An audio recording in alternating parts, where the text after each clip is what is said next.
আরে কি করছো তুমি? ছাড়ো আমাকে, ছাড়ো বলছি। তোমার কি মাথা খারাপ হয়ে গেছে নাকি? এসব তুমি কি করছো? তুমি কি জানো আমি কে? আমি তোমাকে ভালোবেসে ফেলেছি। তোমাকে না পেলে আমার জীবন মরণ একরকম।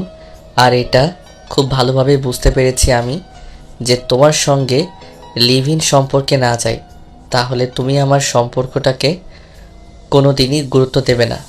তাই আমি এটা করতে বাধ্য হচ্ছি। তোমার সঙ্গে রুম শেয়ার করাটাই ছিল আমার জীবনের সবচাইতে বড় ভুল। তুমি কেন বুঝতে পারছো না? তুমি একটা ছেলে আর আমি একটা মেয়ে। তুমি চাইলে জীবনে অনেক কিছু করতে পারো, কিন্তু আমার সেটা সম্ভব নয়। মানুষ চাইলে তার জন্য কোনো কিছুই অসম্ভব নয়। যাই হোক, এখন কথা বাড়িয়ে সময় নষ্ট করে কোনো লাভ নেই। যেটা করতে চাইছি সেটা করতে দাও। তার মানে তুমি আমার কোনো কথাই শুনবে না, তাই তো? আচ্ছা ঠিক আছে, তোমার যা ইচ্ছা তুমি তাই করো, আমি তোমাকে কিছুই বলবো না। তবে একটা কথা মনে রেখো, এর জন্য তোমাকে পরকালে জবাব দিতে হবে। আমি তোমাকে বোঝানোর জন্য অনেক চেষ্টা করলাম, কিন্তু তুমি আমার কোনো কথাই শুনলে না। কারণ তুমি খুব ভালো করেই জানো আমি ঠিক করিয়ে নিয়েছি তোমার কোনো কথাই শুনবো না। তাহলে আমাকে কোনো কথা বলে কি লাভ আছে? এখন যেটা করছি সেটা করতে দাও। এই বলে নীল নেহাকে আবারও বিছানায় ফেলে দেয় আর তারপর আস্তে আস্তে নেহার ঠোঁট দুটোর উপর ঝাঁপিয়ে পড়ে। নীল নেহার ঠোঁট দুটোতে কিস করছিল আর এদিকে নেহা প্রচণ্ড বিরক্ত বোধ করছিল, কারণ এতে তার কোনো সম্মতি ছিল না। কিন্তু এই মুহূর্তে বেশি বাড়াবাড়ি করেও লাভ নেই, কারণ এখান থেকে কেউ নেহাকে বাঁচাতে আসবে না। যেটা হওয়ার সেটা হবেই। তাই নেহা মনে মনে ভাবলো এখন আর বাড়াবাড়ি না করে যেটা হচ্ছে সেটা মেনে নেওয়াই বুদ্ধিমানের কাজ। তখনই হঠাৎই নীল নেহাকে বলে উঠল, নেহা, তুমি কি এখন আমার উপর রেগে আছো? আমি একাই শুধু তোমাকে আদর করে যাচ্ছি, তুমি কোনো রেসপন্স করছো না। আমি কি করব? আমার কি করার আছে? যা করার শত তুমিই করছো, তাহলে এখানে আমার কি কোনো দরকার আছে? আমাকে তুমি এইভাবে বলো না, কেননা আমি তোমাকে প্রচণ্ড ভালোবাসি, তোমাকে হারিয়ে ফেলতে চাই না। আমি খুব ভালো করে জানি বাড়িতে তোমার বিয়ের সম্বন্ধ চলছে আর পরীক্ষা শেষে তুমি বাড়িতে গেলেই তোমার বিয়েটা হয়ে যাবে। কিন্তু আমি তোমাকে ছাড়া বেঁচে থাকতে পারবো না। তাই আমি শুধুমাত্র তোমার সঙ্গে এইটা করি যাতে তুমি আমাকে ছাড়া অন্য কাউকে বিয়ে করতে না পারো। একবার হলেও আমার জন্য তোমার মনে ভালোবাসার উদয় হয়। কিন্তু নীল, তোমার কি একবারও মনে হচ্ছে না তুমি ভুল কিছু করছো, ভুল পথে হাঁটছো? না, আমার সেই সব কিছুই মনে হচ্ছে না, কারণ আমি যা করেছি চিন্তা ভাবনা করেই করছি। আমি কখনোই চিন্তা ভাবনা না করে কোনো কিছু করি না। আমি যেটা করছি আমার ভালোর জন্যই করছি। তাই এই বিষয়ে আমি কারোরই মতামত গ্রহণ করব না। প্লিজ নেহা, তুমি আর আমাকে বাধা দিও না। আমি যেটা করছি আমাকে সেটা করতে দাও, কারণ আমি তোমায় অসম্ভব ভালোবাসি। তোমাকে হারিয়ে আমি বেঁচে থাকতে পারবো না। এই বলে নীল নেহার উপর আবারও ঝাঁপিয়ে পড়ে আর সেই সময়টাকে উপভোগ করতে থাকে। নীল নেহার শরীরে বিভিন্ন স্থানে ভালোবাসার আলিঙ্গন করেই যাচ্ছিল আর নেহা সেসব কিছু মুখ বুজে সহ্য করছিল। প্রায় 20 মিনিট পর নেহাকে নীল ছেড়ে দিয়ে বিছানার এক পাশে শুয়ে পড়ল আর নেহা তো অনবরত কান্না করেই চলছিল। নীল তার সঙ্গে কেন এরকমটা করলো? নেহা তো নীলকে প্রচণ্ড বিশ্বাস করত, কিন্তু তার সঙ্গে কেন এরকম হলো? I am so sorry Neha, please তুমি আমাকে ক্ষমা করে দিও। আমি তোমার সঙ্গে এরকমটা করতে চাইনি, কিন্তু আমি খুব ভালো করেই জানি আমি যদি তোমার সঙ্গে এরকমটা না করতাম তাহলে তুমি আমাকে ছেড়ে চলে যেতে, কারণ তোমার ফ্যামিলি তোমার জন্য বিয়ের সম্বন্ধ করছে। তুমি তোমার ফ্যামিলির খুবই বাধ্য একটা মেয়ে, তাই আমি তোমার সঙ্গে এরকমটা করতে বাধ্য হলাম। তুমি আমার সঙ্গে আর কোনো কথাই বলবে না। আমি তোমার সঙ্গে কোনো কথাই বলতে চাই না। তুমি আমার সঙ্গে যেটা করেছো তার জন্য আজ না হোক কাল তোমাকে পস্তাতে হবে। আর আমি তো তোমাকে বিশ্বাস করেছিলাম। তুমি আমার বিশ্বাসের এই প্রতিদান দিলে, এটা তোমার কাছ থেকে আমার পাওনা ছিল না হয়তো। তাহলে আমি কি করতাম তুমি নিজেই আমাকে সেটা বলো। আমি কতবার কতভাবে তোমাকে ভালোবাসি সেটা বোঝাতে চেয়েছি, কিন্তু তুমি কি একবারও আমার ভালোবাসা বুঝতে চেয়েছো? তুমি বারবার আমাকে অ্যাভয়েড করে গেছো, কিন্তু একটা কাজ তুমি ভালো করেছো। সেটা হলো তুমি আমার সঙ্গে রুম শেয়ার করতে স্বীকার করেছিলে। আর তুমি যদি সেটা না করতে তাহলে হয়তো আজ আমি এই সুযোগটা হয়তো পেতাম না। হ্যাঁ, এখন আমি যেটা বুঝতে পেরেছি এটাই ছিল আমার জীবনের সবচাইতে বড় ভুল। কেন আমি তোমাকে বিশ্বাস করতে গেলাম? আমি যদি বিশ্বাস করে তোমার সঙ্গে লিভ ইনে না আসতাম, তাহলে হয়তো আজ আমার সঙ্গে এরকমটা হতো না। আমি এখন মানুষের সামনে মুখ দেখাবো কি করে? আর আমার ফ্যামিলিকে কিভাবে বলবো তুমি আমার সঙ্গে এই সব কিছু করেছো? আমি বিয়ের আগেই আমার সতীত্ব হারিয়ে ফেলেছি। এই বলে নেহা বিছানা থেকে নেমে কোনো রকমে নিজের কাপড় চোপড় ঠিক করে ওয়াশরুমে ঢুকে যায়। প্রায় 1 ঘন্টা হয়ে গেছে, এখনো নেহা ওয়াশরুম থেকে বের হচ্ছে না। এদিকে নীলের টেনশন ক্রমশই বেড়েই চলেছে। নেহা আবার উল্টাপাল্টা কিছু করে বসবে না তো? তারপর আরও কিছু সময় পর নেহা ওয়াশরুম থেকে বের হয়, আর তাকে দেখে নীল দৌড়ে গিয়ে তার সামনে দাঁড়ায় আর বলতে থাকে, প্লিজ নেহা, তুমি আমাকে ক্ষমা করে দাও। আমি তোমার সঙ্গে এরকমটা করতে চাইনি, কিন্তু কি করব বলো?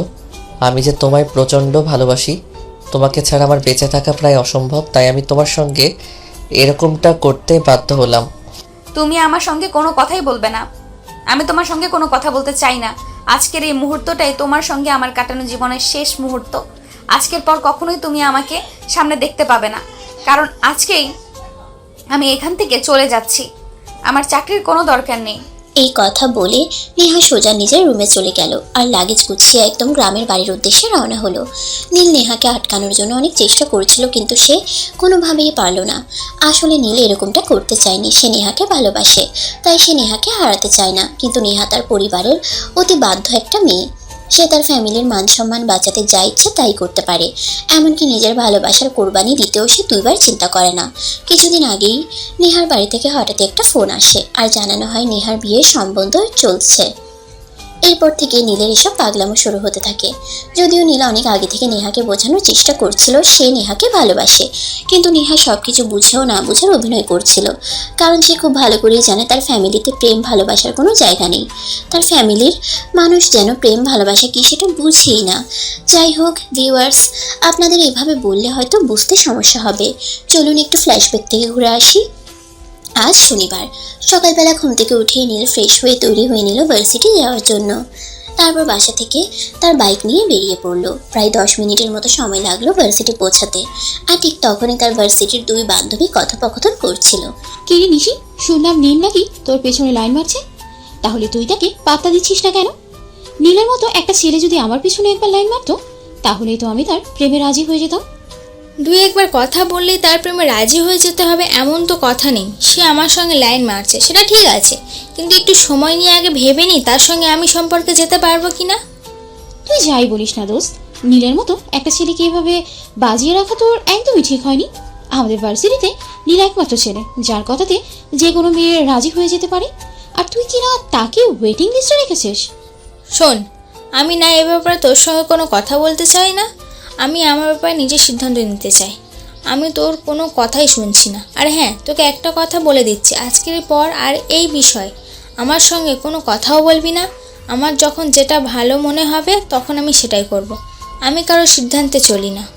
এই বলে 2 বান্ধবী কথা কাটাকাটি করছিল। ঠিক এমন সময় নীল সেখানে এসে উপস্থিত হয় আর নীলকে দেখেই নিশি বলতে থাকে, দেখো নীল, তুমি যাই কিছু করো না কেন আমাকে তুমি পটাতে পারবে না, কারণ তোমার চাইতে বড়লোক বাবার ছেলেরা আমার পিছনে লাইন মারে, আমি তাদেরকেই পাত্তা দিই না। আর সেখানে তুমি তো একটা জাস্ট হাস্যকর বিষয়। ও তাই নাকি? আচ্ছা ঠিক আছে, কোনো সমস্যা নেই। এই রিমি, তুমি আমার সঙ্গে চলো, তোমাকে নিয়ে আজ ঘুরতে যাব। কি হলো রিমি, যাবে কিনা বলো? অফ মাই সুইট হার্ট, এটা তুমি কি বলেছো? তুমি আমাকে বলবে আর আমি তোমার সঙ্গে যাব না? এমনটা হতে পারে নাকি? তুমি 2-3 মিনিট দাঁড়াও, আমি আসছি। আরে রিমি, এসব তুই কী বলছিস? তুই এই ছেলের সঙ্গে ঘুরতে যাবি? তোর কি মাথা খারাপ হয়ে গেছে নাকি? আমার মাথা খারাপ হয়নি, আমার মাথা একদমই ঠিক আছে। আর আমি যা করছি ভেবেচিন্তে করছি। নীলের মতো একটা ছেলেকে অ্যাভয়েড করে চলার মতো বোকা আমি নই। তুই জানিস নীলের বাবার কোটি কোটি টাকার সম্পত্তি, আর সে নিজেও দেখতে যথেষ্ট হ্যান্ডসাম। তাই তাকে অ্যাভয়েড করে চলার মতো কোনো কারণ আমি খুঁজে পাচ্ছি না। তোর যা ইচ্ছে তাই কর। নীল চলো, আমি তোমার সঙ্গে যাচ্ছি। হ্যাঁ রিমি, তুমি একদম ঠিক কথাই বলেছ। নিশির মতো বোকামি তুমি করো না। নিশি আমাকে পেয়েও অ্যাভয়েড করেছে, আর নিশি তোমাকে বলছি, আমি নীল কোনো মেয়েকে ট্রাই করব, আর সেই মেয়ে পড়বে না এমনটা হতেই পারে না। এখন থেকে তোমার আফসোসের দিন শুরু। যাও, গেট লস্ট। এই কথা বলিয়ে নীল রিমিকে নিয়ে বাইকে করে ভার্সিটি থেকে বের হয়ে গেল। যদিও সে এসেছিল ভার্সিটিতে ক্লাস করতে, কিন্তু ক্লাস করা তো তার জন্য নয়, কারণ সে তো ভার্সিটিতে আসে প্রতিদিন নতুন নতুন মেয়ে নিয়ে ডেটিং করতে। এটা তার নিত্য দিনকার রুটিন বলা চলে। আজ সে এই মেয়ে, কাল ওই মেয়েকে নিয়ে ডেটিংয়ে যাবে। এটা তার অভ্যাস হয়ে গেছে, নয়তো তার ভালোই লাগে না। যাই হোক, এদিকে নীল আর রিমি দুজনে বাইকে বসেই গল্প করছিল।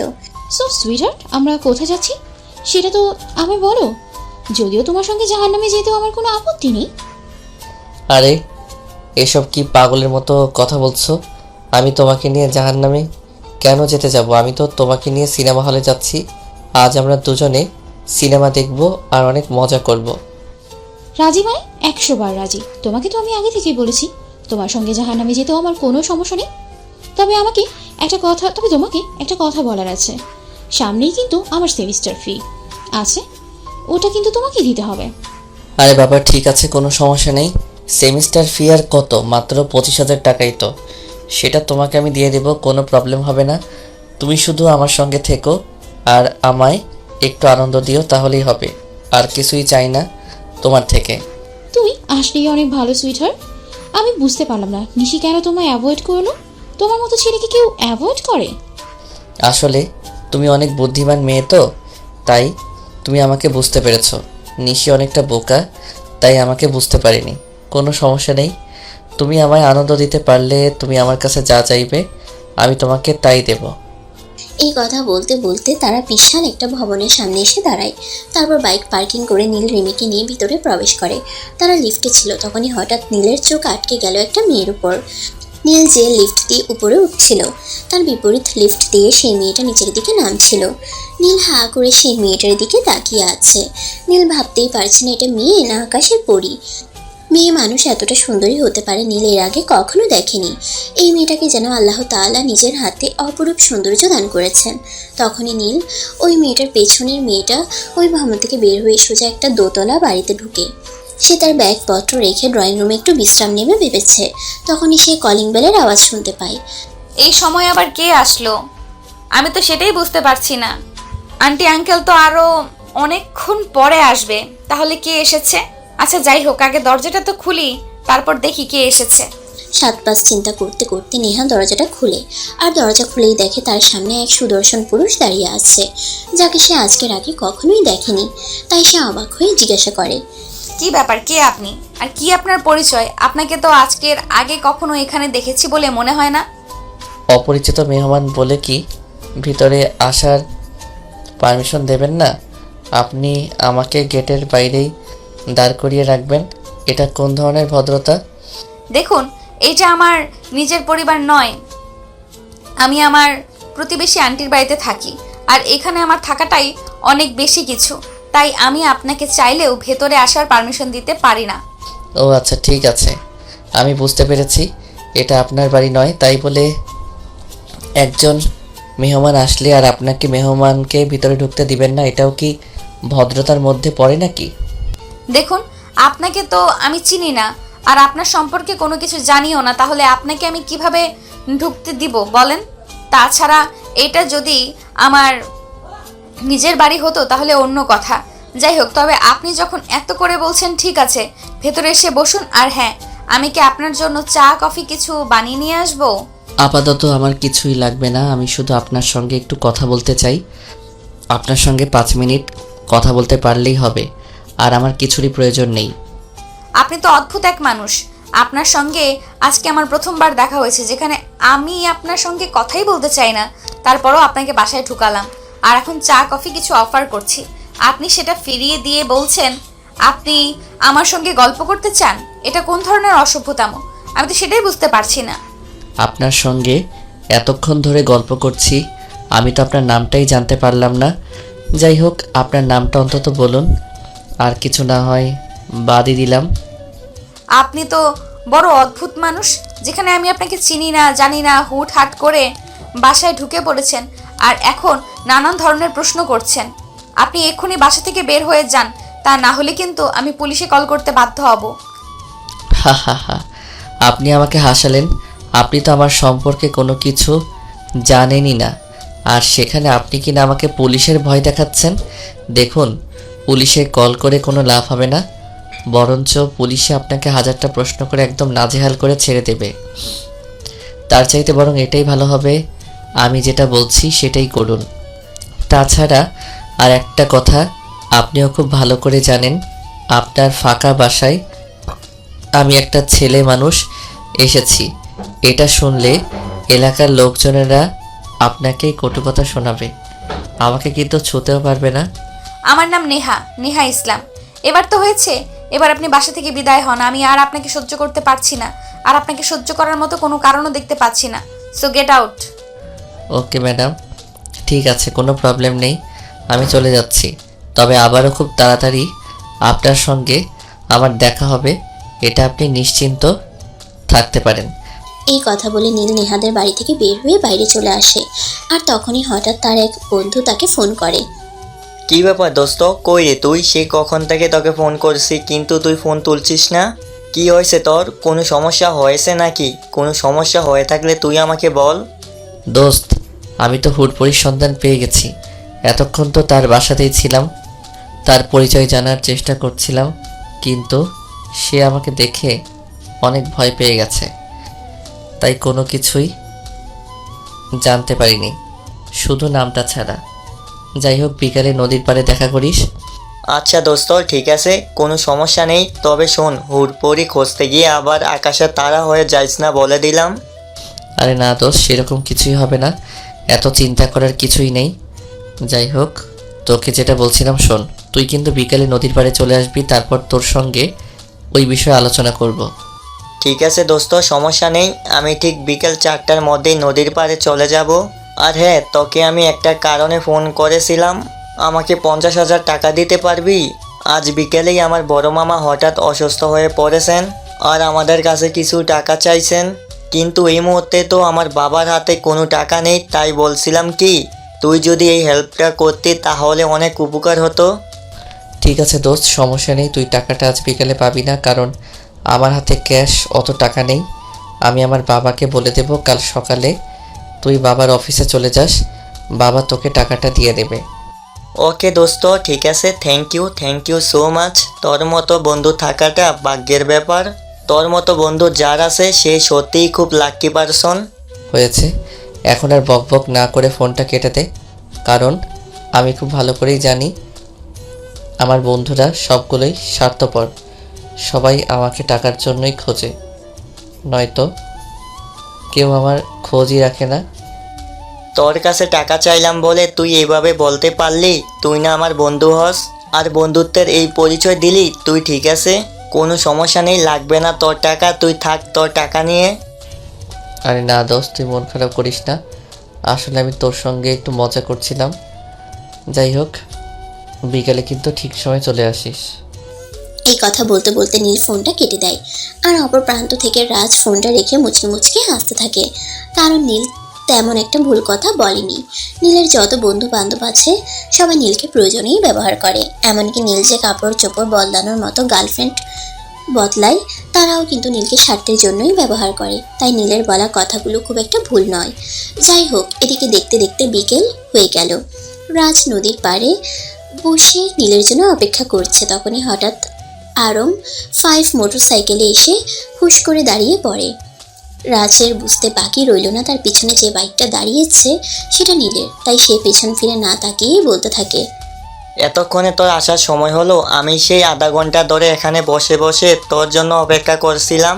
যাই হোক, এখন যেহেতু শিয়াল মেরে বিকেলে এসেছিস, তো বল কি হয়েছিল তোর? কোনো হুলপড়ি তুই পেয়েছিস? হ্যাঁ রে দোস্ত, আমি মিথ্যে বলছি না, সত্যি এবার হয়তো আমি সত্যিকারে কারো প্রেমে পড়ে গেছি, যাকে আমি ভুলে থাকতে পারবোই না, আর তাকে ভুলে থাকা অসম্ভবই বলা চলে। সে দেখতে এতটাই সুন্দর যে শুধু আমি নই, পৃথিবীর যে কোনো ছেলে তার দিকে একবার চোখ তুলে তাকালে আর চোখ ফেরাতে মন চাইবে না।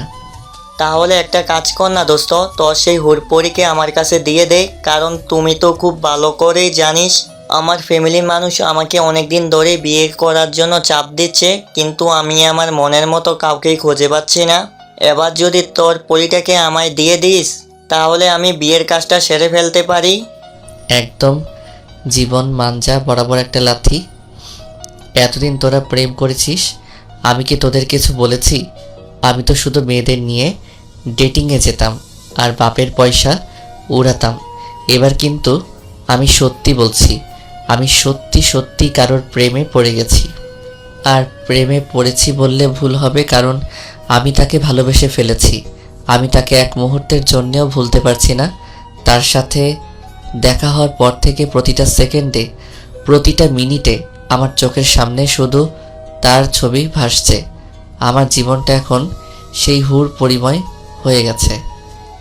আচ্ছা দোস্ত, ঠিক আছে, এখন ফাজলামো বাদ দিয়ে কাজের কথা বলি। তোর সেই হুরপরির পরিচয় কি সেটা তো বল। তুই যদি কিছুই না বলিস তাহলে আমি বুঝবো কি করে? ওর নাম নেহা, নেহা ইসলাম। সে নিজেই বলেছে। আর এখানে তার এক আন্টির বাসায় থেকে জব করে হয়তো, আর কিছুই জানি না। তবে কাল থেকে তার বিষয়ে ইনফরমেশন নেওয়া শুরু করব। ওরে বাবা রে বাবা, তুই তো দেখছি একদম গোয়েন্দাগিরি শুরু করে দিবি। ভাবছিস কাউকে পছন্দ হয়েছে তোর, প্রেমে পড়েছিস, তো গোয়েন্দাগিরি করার কি আছে?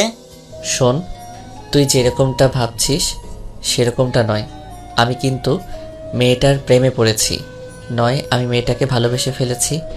আর যাকে ভালোবাসবো, যাকে নিয়ে আমি সারা জীবন কাটানোর স্বপ্ন দেখছি, তার সম্বন্ধে একটু খোঁজ খবর নেব না? সেটা তো হয় না।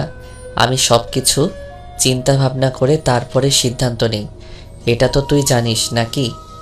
ও তাই নাকি? প্রতিদিন ড্রেস চেঞ্জ করার মতোই গার্লফ্রেন্ড চেঞ্জ করা বন্ধুটাও নাকি কাউকে ভালোবেসে ফেলেছে, আর এটাও নাকি আমাকে বিশ্বাস করতে হবে? তুই সত্যিই আমাকে হাসালি বন্ধু। তুই না থাকলে আমি এতটা হাসতেই পারতাম না। যাই হোক, বাদ দে। তোর হুলপরিটাকে একবার একটু দেখাতো, দেখি তার নিশ্চয়ই কোনো ছবি তোর কাছে রয়েছে। না, আমি তার কোনো ছবি আনিনি। তবে আগামীকাল সকালেই আমি তাকে ফলো করব। তারপর তার বিষয়ে সমস্ত ইনফরমেশন আশা করছি পেয়ে যাব। এরপর প্রসঙ্গ পাল্টে ফেলে দুজনে, আবারও কথা বলতে থাকে। এভাবেই কেটে গেল আরও অনেকটা সময়। এদিকে দেখতে দেখতে বিকাল ঘুরিয়ে সন্ধ্যা হয়ে এলো, আর দুজন যার যার বাসায় চলে গেল। এর পরের দিন সকালবেলা নীল 6টা বাজে অ্যালার্ম দিয়ে রেখেছিল। সে ঘুম থেকে উঠে ফ্রেশ হয়ে নিল, তারপর রেডি হয়ে নিচে আসতে দেখলেই তার মা তাকে বলে, কি ব্যাপার, সূর্য আজ কোন দিক থেকে উঠেছে? আমি তো সেটাই বুঝতে পারছি না। আমার ছেলে তো কখনো এত সকালবেলা ঘুম থেকে ওঠে না। মা, আজ থেকে প্রতিদিন সূর্য পূর্ব দিকে উঠবে বলে ঘোষণা করা হয়েছে। তবে এর আগে কোন দিকে উঠতো সেটা আমার জানা নেই। যাই হোক, আমার ব্রেকফাস্ট নিয়ে তোমাকে চিন্তা করতে হবে না। আমি বাইরে থেকে ব্রেকফাস্ট করে নেব। এখন আমি বেরোচ্ছি, আর কখন ফিরবো সেটাও জানি না। এগুলো কোন ধরনের কথা? আমি তো সেটাই বুঝতে পারছি না। এখন সবে মাত্র সকাল 7টা বাজে, আর তুমি বাসা থেকে বের হয়ে যাচ্ছ। আর তারপর তুমি কখন বাসায় ফিরবে তারও কোনো ঠিক ঠিকানা নেই। এটা কি হয় নাকি? তুমি যেখানেই যাও না কেন, তোমাকে কিন্তু ভার্সিটি যেতেই হবে, কারণ সামনেই তোমার এক্সাম আছে। পরপর 3 বছর ধরে একই সেমিস্টারে পড়ে রয়েছো। তোমার কি একটুও লজ্জা করে না এটা নিয়ে? মা শোনো, তোমাকে একটা কথা বলি। লজ্জা হলো নারীদের ভূষণ। আমি তো আর নারী নই, তাহলে আমার কেন লজ্জা করবে বলো? আমার একটু লজ্জা করে না, বরঞ্চ আমার আরও খুবই ভালো লাগে। প্রতি বছর ভার্সিটিতে নতুন নতুন মেয়ে আসে, আর প্রতিদিনই আমি একটা একটা নতুন মেয়ের সঙ্গে প্রেম করতে পারি। যাই হোক, তবে একটা কথা এখন তোমায় বলি, আজকের পর থেকে হয়তো আর প্রতিদিন নতুন নতুন গার্লফ্রেন্ড চেঞ্জ করতে হবে না, কারণ আমি পার্মানেন্টলি একজনকে পেতে চলেছি। ওরে বাবা রে বাবা, যে ছেলেটাকে দেখলেই সবাই প্লে বয় বলে, আর সে কিনা এখন পার্মানেন্টলি কারো সঙ্গে প্রেম করতে যাচ্ছে, এটাও আমাকে বিশ্বাস করতে হবে? যাই হোক, আমি অত কথা শুনতে চাই না। তোমাকে এখন থেকে প্রতিদিন ভার্সিটি যেতেই হবে, আর প্রত্যেকটা ক্লাস অ্যাটেন্ডও করতে হবে। আমি আদৌ আর পড়াশোনা করব কি না সেই বিষয়ে নিশ্চিত নই, তবে আমি এখন আসছি। আর আমাকে ফোন করলেও কোনো লাভ হবে না। আমি যেখানে যাচ্ছি সেই কাজটা শেষ না করে আমি কোনোভাবেই আর বাড়িতে আসবো না। যদিও এরপর তার মা তাকে কিছু জিজ্ঞাসা করতে চাইছিল, কিন্তু সে আর এই বিষয়ে কোনো সুযোগ না দিয়ে সোজা বাসা থেকে বের হয়ে চলে গেল। 8টা বাজার আগেই সে নেহাদের বাড়ির সামনে দাঁড়িয়ে অপেক্ষা করতে থাকে। নেহা তখন ব্যালকনিতে দাঁড়িয়ে চুল আঁচড়াচ্ছিল। তখনই সে নীলকে দেখতে পায় আর ব্যালকনি থেকেই বলে, এই যে মিস্টার, কি ব্যাপার, কি সমস্যা আপনার? আপনি আজকেও আবার আমার বাড়ির সামনে দাঁড়িয়ে কি দেখছেন, কি করছেন? যদি আমি বলি আপনার বাড়ির সামনে দাঁড়িয়ে আমি আপনার জন্য অপেক্ষা করছিলাম, তাহলে আপনার উত্তরটা কি হবে সেটাই বলুন। দেখুন, আমি আপনাকে কালকেও বলেছি আর আজকেও বলছি, এটা কিন্তু আমার নিজের বাড়ি নয়। আমি আমার আন্টির বাসায় থাকি। শহরে আমার চেনা জানা কেউ নেই, তাই বলে আমি এখানে উঠেছি আর একটা চাকরি করছি। তো আমি চাই না আপনি কোনোভাবে আমাকে বিরক্ত করুন। কোনো সমস্যা নেই, আমি আর বিরক্ত করব না এখানে এসে। তবে আমি ওই চায়ের দোকানে বসে তোমার জন্য অপেক্ষা করছি। তোমার সঙ্গে কিছু কথা আছে। একদমই নয়, আমি আপনার সঙ্গে কোনো কথা বলতে চাই না। আপনি চুপচাপ এখান থেকে সোজা নিজের বাড়িতে চলে যান আর কখনো আমাকে ফলো করতে আসবেন না। আমি বুঝতে পারছি না সমস্যা আপনার, আর কেনই বা আপনি এইভাবে আমার পেছনে পড়ে আছেন। আমি তো আপনার কোনো ক্ষতি করিনি, এমনকি আপনার কোনো পাকা ধানে মই দিয়েছি বলেও তো মনে হচ্ছে না। এই কথাটা শুনতে শুনতে নীল নেহাকে কোনো উত্তর না দিয়ে সেখান থেকে চলে গেল। পাশে এই চায়ের দোকানে বসে অপেক্ষা করছিল কখন নেহা বাসা থেকে বের হবে আর সে নেহার সঙ্গে কথা বলবে। এভাবেই চলে গেল প্রায় 15 মিনিটের মতো সময়। 15 মিনিট পর নেহা বাসা থেকে বের হয়ে অফিসে যাওয়ার উদ্দেশ্যে বাসার সামনে দাঁড়িয়ে নেহা রিকশার জন্য অপেক্ষা করছিল। তখনই নীল বাইক নিয়ে তার সামনে এসে দাঁড়ায় আর বলে, যদি আপনার গন্তব্যস্থলের ঠিকানাটা দেন, তাহলে আমি আপনাকে আপনার গন্তব্যস্থল পর্যন্ত পৌঁছে দিয়ে আসতে পারি। আমার কোনো প্রবলেম হবে না। জি না সাহেব, তার কোনো প্রয়োজন হবে না। আমি রিক্সা পেয়ে যাব আর আমার গন্তব্যস্থলে রিক্সা করে পৌঁছে যেতে পারবো। আপনার কোনো হেল্পের আমার প্রয়োজন নেই। আপনি এখন এখান থেকে আসতে পারেন। আপনি কেন আমাকে এতটা বিরক্ত করছেন সেটা কি আমি জানতে পারি? কারণটা খুব বেশি কিছু নয়, কারণটা খুবই সোজা, আর তুমি চাইলে আমি সেটা তোমাকে বলতেও পারি। হ্যাঁ, আমি তো সেটাই জানতে চাইছি, কি এমন কারণ যার কারণে আপনি এইভাবে আমার পেছনে পড়ে আছেন? যে কারণটা তো আমার জানাটা খুব দরকারি, খুব জরুরি। তো প্লিজ দেরি না করে বলে ফেলুন, আপনি কেন আমার পেছনে এভাবে পড়ে আছেন? যদি বলি তুমি আমার মন চুরি করে নিয়েছো আর তাই আমি তোমার পিছনে ঘুরঘুর করছি। এই যে মিস্টার, ভদ্র ভাষায় কথা বলুন। আমি চুরি করতে যাব কেন? ওসব চুরি টুরির অভ্যাস আমার নেই। সো এইসব কথা বলতে আপনি আর কখনোই আমার পেছনে আসবেন না, আর আমি আপনাকে আমার সামনে দেখতেও চাই না। আর একটা কথা তো আমি আপনাকে আগেই বলে দিয়েছি, আমি এখানে কিন্তু নিজের বাড়িতে থাকি না।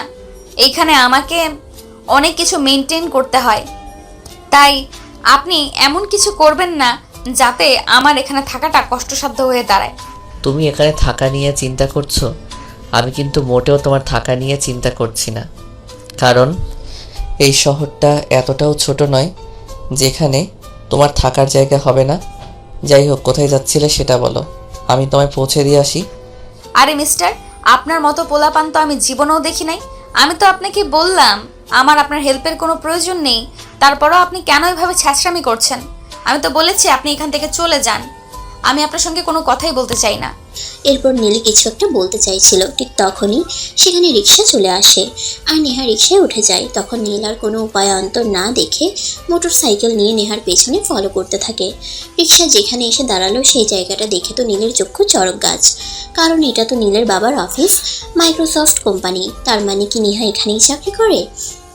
নেহা অফিসের ভিতরে চলে যাওয়ার পর নীল গেটের সামনে থাকা সিকিউরিটিকে প্রশ্ন করে, সিকিউরিটি, এই মেয়েটা কি এখানেই চাকরি করে? হ্যাঁ ছোট সাহেব, এই তো 2 মাস হলো এই মেয়েটা এখানে চাকরি নিয়েছে। আর বড় সাহেবের কাছ থেকে শুনলাম মেয়েটা নাকি খুব ভালো আর খুব ভালোভাবে কাজ করে। কিন্তু একটা কথা আমাকে বলুন তো, আপনি কেন এই বিষয়ে জানতে চাইছেন? সেসব কথা আপনার না জানলেও চলবে, আগামীকাল আপনি সব কিছুই জানতে পেরে যাবেন। যাই হোক, এখন আমি আসছি। আর হ্যাঁ, এই মেয়েটার প্রতি কিন্তু একটু বিশেষ নজর রাখবেন। আমি আশা করি আপনাকে কি বলেছি আপনি বুঝতে পেরেছেন। নজর রাখতে হবে সেটা নয় বুঝলাম, কিন্তু কারণ কি এই পেছনে সেটা যদি আমাকে বলতেন তাহলে হয়তো আমার বুঝতে আরও একটু সহজ হতো। আপনি ছোট মানুষের মতোই থাকেন না, আপনি কেন এত কিছু জানতে চাইছেন? যাই হোক, আমি এখন আসছি। আর হ্যাঁ, আমি যে এই কোম্পানির এমডির ছেলে সেটা যেন এই মেয়েটা কোনোভাবেই জানতে না পারে। আর আমি যে এই অফিসের এমডির ছেলে সেটা কিন্তু আপনি ছাড়া এই অফিসের অন্য কোনো স্টাফ জানে না। ঠিক আছে স্যার, কোনো সমস্যা নেই। তবে বিষয়টা কি সেটা আমি কিছুটা আন্দাজ করতে পেরেছি। তবে আপনি কোনো চিন্তা করবেন না, আমি কখনোই এই বিষয়টা কারোর কাছে প্রকাশ করব না। তখন নীল আর কোনো কথা না বলে সোজা সেখান থেকে বাসায় চলে আসে। বিকেলবেলা যখন তার বাবা বাসায় আসলো তখন সে তার বাবার সঙ্গে কথা বলতে চায়। বাবা, আমি তোমার সঙ্গে কিছু কথা বলতে চাই এবং এক্ষুনি, কারণ আমার কথা বলাটা খুবই জরুরি। তুমি আমার সঙ্গে কথা বলতে চাও সে বেশ ভালো কথা, কিন্তু হঠাৎ কি এমন জরুরি দরকার পড়লো না? মানে আসলে তুমি তো বিগত 3 বছরে একবারও আমার সঙ্গে ভালোভাবে কথা বলনি, তা আজ হঠাৎ তোমার কি এমন দরকার পড়লো যে খুব জরুরি কথা বলতে হবে? বাবা, আমি কাল থেকে তোমার অফিসে জয়েন করতে চাই, তোমার উত্তরাধিকারী হিসেবে নয়, সাধারণ একজন স্টাফ হিসেবে। এসব তুমি কি বলছো? তোমার কি মাথা খারাপ হয়ে গেছে নাকি? আমি তো সেটাই বুঝতে পারছি না। তুমি আমার অফিসে চাকরি নিবে, তাও আবার অফিসের সাধারণ একজন স্টাফ হিসেবে? কেন সেটা একবার আমাকে খুলে বলো, তারপর আমি চিন্তা করে দেখব। বাবা, আমি তোমাকে এত কিছুর কৈফিয়ত দিতে পারবো না, শুধু এইটুকুই বলছি যে আমি তোমার অফিসে জয়েন করতে চাই, তবে তোমার উত্তরাধিকারী হিসেবে নয়, অফিসের সাধারণ একজন স্টাফ হিসেবে। আর কেন আমি তোমার অফিসের সাধারণ একজন স্টাফ হিসেবে জয়েন করতে চাই সেটা যখন সময় হবে তখন তোমাকে বলবো। আপাতত এই বিষয়ে তোমায় কিছুই বলতে পারছি না। I am so sorry. নীলের মা, শুনছো? তোমার ছেলে এসব কি বলছে? তোমার ছেলের মাথা খারাপ হয়ে গেছে নাকি?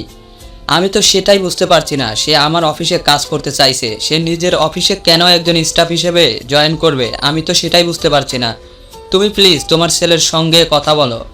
তোমার ছেলের কোনো ভীমরতি হয়েছে সেটা বোঝার চেষ্টা করো। হ্যাঁ, আমিও তো সেটাই চিন্তা করছি। তোমার ছেলের আবার কি ভীমরতি হলো যে সে অফিসের একজন সাধারণ স্টাফ হিসেবে জয়েন করতে চাইছে, যেখানে পুরো অফিসের উত্তরাধিকারী সে হতে চলেছে? মা বাবা, আমি তোমাদের কোনো কথার আপাতত কোনো কৈফিয়ত দিতে চাইছি না, আর দেওয়ার কোনো ইচ্ছা নেই। তবে যেটা সত্যি সেটাই বলছি, আমি আমাদের অফিসে সাধারণ একজন স্টাফ হিসেবে আগামীকাল থেকেই জয়েন করতে চাই। আমি তোমার এসব পাগলামো নিতে পারবো না। তোমার যা ইচ্ছে তুমি তাই করতে পারো, কিন্তু তোমাকে আমি কোনোভাবেই আমার অফিসের একজন স্টাফ হিসেবে অ্যাপয়েন্টমেন্ট করতে পারি না। কারণ তুমি খুব ভালো করেই জানো আমাদের মাইক্রোসফট কোম্পানি, আমাদের অফিসের সমস্ত কাজ কম্পিউটারের মাধ্যমে হয়ে থাকে, আর সেখানে তো তুমি কম্পিউটারের কও জানো না। তাহলে আমি কেন আর কিভাবে তোমাকে আমার অফিসে রাখতে পারি সেটা তুমি আমায় বলবে? মা প্লিজ, তুমি বাবাকে বোঝাও, বাবাকে বলো এত সব কিছু নিয়ে চিন্তা করতে হবে না, আমি ঠিক সব বুঝে নেব। কিন্তু প্লিজ বাবার অফিসে আমাকে চাকরিটা যেন দেয়, চাকরিটা আমার খুবই প্রয়োজন। প্লিজ তোমরা দুজনেই বোঝার ট্রাই করো। আচ্ছা, সে না হয় বুঝলাম, আমি তোর বাবাকে বললাম, তোর বাবা তোকে তার অফিসে রেখে দিল, কিন্তু কি এমন হলো যার কারণে তোকে এত ইমার্জেন্সি চাকরি নিতে হবে? আর সবচাইতে বড় কথা হলো তুই তো এখনো অনার্সই কমপ্লিট করতে পারলি না, তাহলে তুই এখন আবার চাকরি দিয়ে কি করবি? আগে পড়াশোনাটা এক নাগাড়ে শেষ কর, তারপর তো আমাদের কোম্পানির মালিক তুইই হবি। তোমরা আমার কথা কেন বুঝতে পারছো না? আমি সেটাই বুঝতে পারছি না। আমি তো তোমাদেরকে বললাম আমি মালিক হতে চাই না, জাস্ট একজন কর্মচারী হিসেবে অফিসে ঢুকতে চাই। তাহলে বুঝতে পারছো না কেন? প্লিজ বাবা, আমাকে তোমার অফিসে একটা চাকরি দিয়ে দাও। আচ্ছা, তুমি অমন করছো কেন সেটা আমাকে বলো তো। ছেলেটা তোমার কাছে শুধু একটা চাকরি চাইছে, অন্য কিছু তো চাইছে না। তাহলে তুমি তোমার অফিসে চাকরি দিতে এত ইতস্তত করছো কেন? আমি বুঝতে পারছি না, তোমাদের মা ছেলের দুজনেরই কি মাথা খারাপ হয়ে গেছে নাকি? তোমার ছেলে কম্পিউটারের ক পর্যন্ত জানে না, আর সে কিনা করবে আমাদের অফিসে চাকরি? আমি আমার অফিসে তোমার ছেলেকে পিয়নের একটা চাকরি দিতে পারি, তাছাড়া কোনো চাকরি দিতে পারবো না।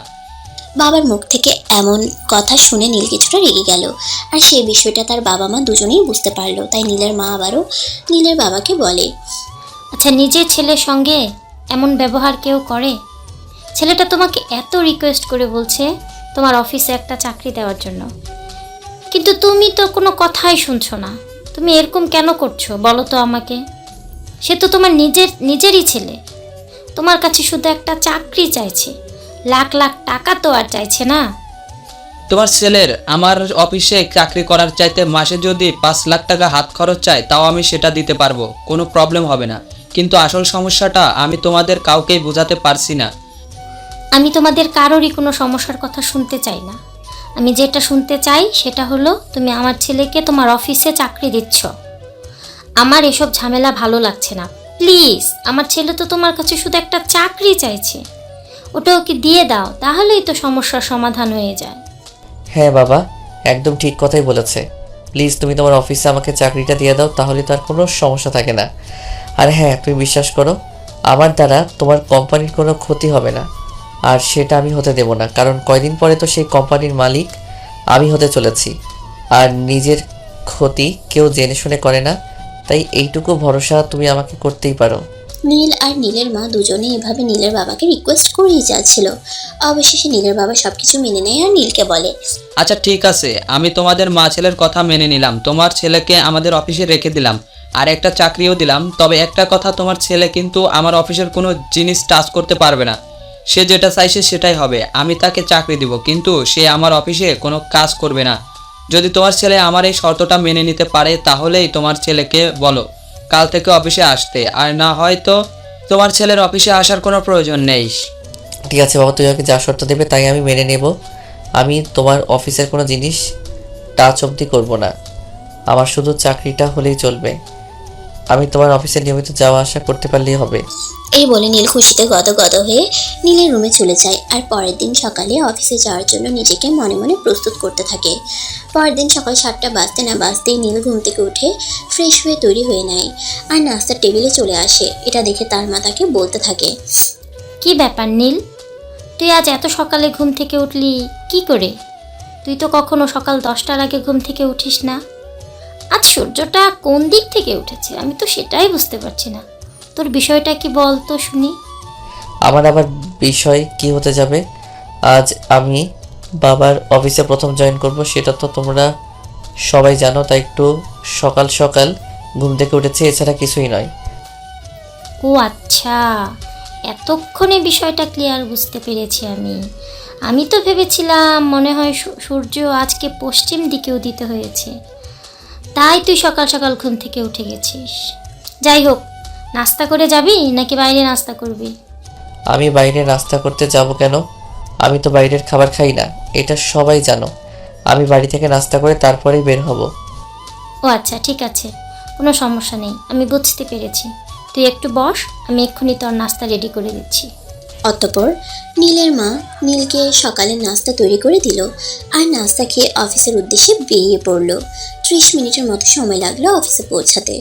অফিসের গেট দিয়ে ঢুকতে যাবে ঠিক এমন সময় নেহার সঙ্গে তার দেখা হয়। নেহা তার অফিসে নীলকে দেখতে পেয়ে তো একদম অবাকের চূড়ান্ত সীমানায় পৌঁছে গিয়ে জিজ্ঞাসা করে, কি ব্যাপার মিস্টার, কি সমস্যা আপনার? আজ আপনি আমার অফিস পর্যন্ত চলে এসেছেন দেখছি। নেহার এই কথা শুনে নীল কিছু না জানার ভান করে নেহাকে বলে, এসব কি বলছেন আপনি? আপনি কি অফিসে চাকরি করেন নাকি? যাই হোক, সেটা আমার জানা ছিল না। তবে একটা কথা আপনাকে বলার আছে, আমার এই অফিসে চাকরি হয়েছে, আজকে আমার জয়েন ডেট। আমি তো আপনার কথার আগাগোড়া কিছুই বুঝতে পারছি না, কারণ আমাদের এই কোম্পানির কোনো লোক নিয়োগ করার আগে অফিসের নোটিশ বোর্ডে নিয়োগ বিজ্ঞপ্তি দেয়, কিন্তু বিগত কয়েকদিনে কোনো নিয়োগ দেওয়া হয়েছে বলে তো আমার জানা নেই। আসলে বিষয়টা আপনি যেরকম ভাবছেন সেরকম নয়। আমারই পরিচিত একজন এই অফিসে চাকরি করে, বলতে পারেন খুব কাছের মানুষ। আমার একটা চাকরির প্রয়োজন ছিল, আমি তাকে বলেছিলাম, তাই সে ব্যবস্থা করে দিয়েছে। ও তাই নাকি? আচ্ছা ঠিক আছে, কিন্তু আপনাকে একটা কথা বলে রাখি, আপনি অফিসে চাকরি পেয়েছেন বলে আমার পেছনে পড়ে থাকবেন এমনটা কিন্তু ভুলেও করবেন না। যদি আপনি অফিসে এসে আমাকে কোনো প্রকার বিরক্ত করেন, তাহলে কিন্তু আমি ডিরেক্ট কোম্পানির অথরিটির কাছে আপনার নামে নালিশ জানাতে বাধ্য হব। এটা আপনার অধিকার, আপনি এটা করতেই পারেন। আমি আপনাকে এ ব্যাপারে কোনো কথা বলতে চাই না। যাই হোক, অফিস টাইম তো হয়ে গেছে, চলুন ভেতরে যাওয়া যাক। অতঃপর দুজনে কথা বলতে বলতে অফিসের ভিতরে চলে আসেন। নেহা নিজের ডেস্কে চলে যায় আর নীল চলে যায় ম্যানেজারের রুমে। আর কিছুক্ষণ পর ম্যানেজার নিজেই নীলকে নেহার পাশের ডেস্কে নিয়ে আসে। নীলকে নেহা নিজের পাশের ডেস্কে দেখে আরও অবাক হয় আর তখন ম্যানেজার সাহেবকে জিজ্ঞেস করে, কি ব্যাপার স্যার, এই ছেলেটাকে এখানে নিয়ে এসেছেন কেন? এই ছেলেটা কি এখানে কাজ করবে নাকি? হ্যাঁ, এই হলো নীল, আর আজকে থেকে আমাদের অফিসে জয়েন করবে আর তোমাদের পাশের ডেস্কে কাজ করবে। কেন, তোমার কোনো সমস্যা আছে নাকি? না স্যার, আমার কোনো সমস্যা থাকতে যাবে কেন? তবে একটা কথা বলার আছে, এই ছেলেটা কিন্তু আমার পূর্ব পরিচিত, আর আপনি আমাদের অফিসের ম্যানেজার, তাই আপনাকে আমি কথাটা বলে দিতে চাই, এই ছেলেটা যেন আমাকে কোনোভাবে কোনো বিরক্ত না করে। এই ছেলেটা যদি আমাকে কোনোভাবে কোনো বিরক্ত করে তাহলে কিন্তু আমি অফিস ছেড়ে চলে যেতে বাধ্য হব। স্যার, এই বিষয়ে আপনি একটু চিন্তা করবেন না। আমি ওনাকে কোনো বিরক্ত করব না, আপনি নিশ্চিন্ত থাকতে পারেন। তখন ম্যানেজার আর কোনো কথা না বলে চুপচাপ সেখান থেকে চলে গেল। আর নীল তার কাজের জায়গায় বসে পড়ল। অপরদিকে নেহা নিজের কাজ করছে। নীল সেই সকাল থেকেই চুপচাপ বসে আছে, কোনো কাজ করছে না, মোবাইলটা হাতে নিয়ে ফেসবুকিং করছে। এদিকে দেখতে দেখতে লাঞ্চ টাইম হয়ে গেল। যে যার যার মতো ক্যান্টিনে গিয়ে দুপুরের খাবার খেয়ে নিল, কিন্তু নীল তখনও নিজের কাজের জায়গাতেই বসে আছে। নেহা দুপুরের খাবার খেয়ে যখন ক্যান্টিন থেকে বের হয়ে আসে তখন নীলকে দেখে প্রশ্ন করে, কি ব্যাপার মিস্টার, আপনি এখনো এখানে বসে আছেন কেন? আমরা তো সবাই ক্যান্টিন থেকে দুপুরের খাবার খেয়ে আসলাম, আপনি দুপুরের খাবার খেলেন না কেন? ও, আসলে আমি দুপুরের খাবার নিয়ে আসিনি, তাই দুপুরের খাবার খাওয়া হয়নি। তাছাড়া আমি বাইরের খাবার খাই না, এই আর কি। আপনি দুপুরের খাবার নিয়ে আসেননি সেটা আমাদের কাউকে জানালেই পারতেন, আমরা আপনার খাবারের ব্যবস্থা করে দিতাম। কিন্তু তাই বলে আপনি অফিসে না খেয়ে থাকবেন, এটা কেমন কথা? না খেয়ে আপনি কাজ করবেন কিভাবে? পেটে ক্ষুধা লাগলে কাজে মন বসবে নাকি? সে আমি কোনোভাবেই চালিয়ে নিব, এসব নিয়ে আপনাকে চিন্তা করতে হবে না। যাই হোক, আপনি বলেছেন তার জন্য অসংখ্য ধন্যবাদ আপনাকে। নীলের কাছ থেকে এই কথা শুনে আর কোনো কিছুই বলল না, চুপচাপ সেখান থেকে চলে গেল। এভাবেই কেটে গেল সেদিনের দিনটা। এর পরের দিন সকালবেলা নেহা যখন অফিসে যাওয়ার জন্য তৈরি হচ্ছিল তখনই সে দেখতে পেল নীল তার বাসার সামনে পায়চারি করছে। নেহা এই বিষয়টা কিছুটা বুঝতে পারে, তাই সে রেডি হয়ে বাসা থেকে বের হয়। আর গেট থেকে বের হতেই নীল তার সামনে এসে দাঁড়ায়। অনেকক্ষণ ধরে আপনার জন্য অপেক্ষা করছিলাম। আপনি আমার জন্য অপেক্ষা করছিলেন, কিন্তু কেন বলেন তো? আমি তো আপনাকে আমার জন্য অপেক্ষা করতে বলিনি, তাছাড়া আমি তো আপনাকে এখানে আসতেও বলিনি। তাহলে বলুন কেন এসেছেন? আপনি আমাকে এখানে দাঁড়িয়ে আপনার জন্য অপেক্ষা করতে বলেননি, সেটা ঠিক আছে, কিন্তু তাই বলে আমি আপনার জন্য অপেক্ষা করছি সেখানে আপনি আমার সঙ্গে এরকম ব্যবহার করতে পারেন না। আপনি আর আমি দুজনে একই অফিসে চাকরি করি, তাছাড়া আমার বাসা থেকে অফিসে যাওয়ার রাস্তাটা আপনার বাসার সামনে দিয়ে, তাই আমি আপনার জন্য অপেক্ষা করছিলাম। আমার কথায় আপনি মনে কষ্ট পেয়ে থাকলে আমি দুঃখিত, কিন্তু এই কথাটা আমাকে বলতেই হচ্ছে। দেখুন, আমি একটা মেয়ে মানুষ, তাছাড়া আমি অন্য বাড়িতে থেকে এখানে চাকরি করছি, তাই আমি চাই না আপনার জন্য আমাকে কোনো সমস্যায় পড়তে হোক বা কেউ আপনাকে নিয়ে আমাকে কোনো কথা বলুক। আপনি এত ভয় পান কেন বলেন তো? আমি তো আছি, তাই না? আপনার এত ভয় পাওয়ার কি আছে? দেখুন, আমি আপনাকে আগেও বলেছি আর এখনো বলছি, আপনি এখানে আসবেন না আর আমার পেছনে ঘুরঘুর করে অযথাই টাইম ওয়েস্ট করবেন না। আচ্ছা ঠিক আছে, এখন চলো অফিসে যাওয়া যাক, তা না হলে আবার অফিসে যেতে লেট হয়ে যাবে। অতঃপর নীল আর নেহা আর কোনো কথা না বলে অফিসের উদ্দেশ্যে রওনা দেয়। এভাবে কেটে গেল বেশ কয়েকদিন। এদিকে নীল প্রত্যেকদিন নেহার বাসার সামনে এসে নেহার জন্য অপেক্ষা করতে থাকে। আর এই বিষয়টা একসময় সবার চোখের সামনে চলে আসে। একদিন সকালবেলা নেহা রেডি হয়ে অফিসের উদ্দেশ্যে রওনা হচ্ছিল, তখনই তার খালা তাকে তার রুমে ডাকে। নেহা দেখো, তোমাকে আগেও বলেছি আর এখনও বলছি, আমাদের মান সম্মানটা খুব চিন্তা করি, তাই তুমি এখান থেকে এমন কোনো কাজ করো না যেটা আমাদের মান সম্মানে বাঁধে। খালামণি, আমি বুঝতে পেরেছি তুমি আমাকে কি বলতে চেয়েছো। হ্যাঁ দেখো, বিষয়টা তুমি যেরকম ভাবছো সেরকম কিছুই নাই। আসলে ওই ছেলেটা আর আমি একই অফিসে চাকরি করি, তাছাড়া ছেলেটার বাসা এখান থেকে খুব দূরে নয়, তাই প্রতিদিন এখানে অফিসে যাওয়ার সময় আমাকে নিয়ে যায়, এই আর কি। এই ছেলেটা তোমার অফিসের কলিগ নাকি বয়ফ্রেন্ড সেই বিষয়ে আমি অবগত নই আর অবগত হতেও চাই না। তোমাকে শুধু একটা কথাই বলতে চাই, দেখো, তুমি যদি আমাদের এখানে থাকতে চাও তাহলে এমন কাজ করা চলবে না। তুমি ওই ছেলেটার সাথে মিশতে পারবে না, এটাই আমাদের শেষ কথা। আচ্ছা ঠিক আছে খালামণি, আমি এই ছেলেটাকে বলবো। আচ্ছা, এই যে আপনি প্রতিদিন আমার বাসার সামনে দাঁড়িয়ে আমার জন্য অপেক্ষা করেন কেন বলুন তো? তোমার জন্য অপেক্ষা করতে আমার ভালো লাগে, তাই আমি অপেক্ষা করি। কেন, কোনো সমস্যা নাকি? আর তোমার কোনো সমস্যা থাকলেও সেটা আমি মানব না, কারণ আমি তো তোমার প্রেমে পড়ে গেছি, তাই চাইলেও তোমার থেকে নিজেকে সরিয়ে নিতে পারবো না। দেখুন, আপনাদের এসব ফালতু মার্কা কথাবার্তা আমি আর নিতে পারছি না।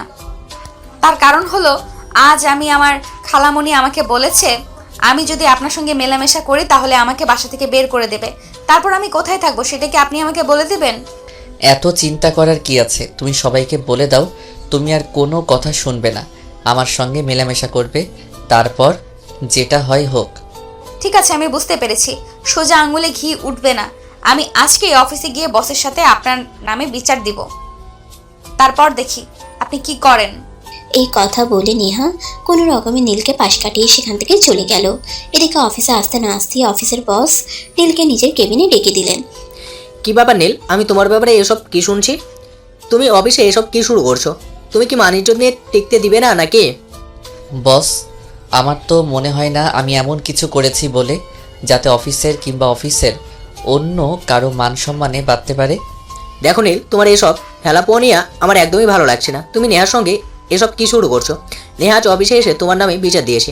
আমি তোমাকে শেষবারের মতো ওয়ার্ক করে ছেড়ে দিচ্ছি। নেহার সঙ্গে আর এসব করবে না। ও আচ্ছা, আমি এতক্ষণে বুঝতে পেরেছি বিষয়টা। নেহা আসলে আপনাকে কি বলেছে।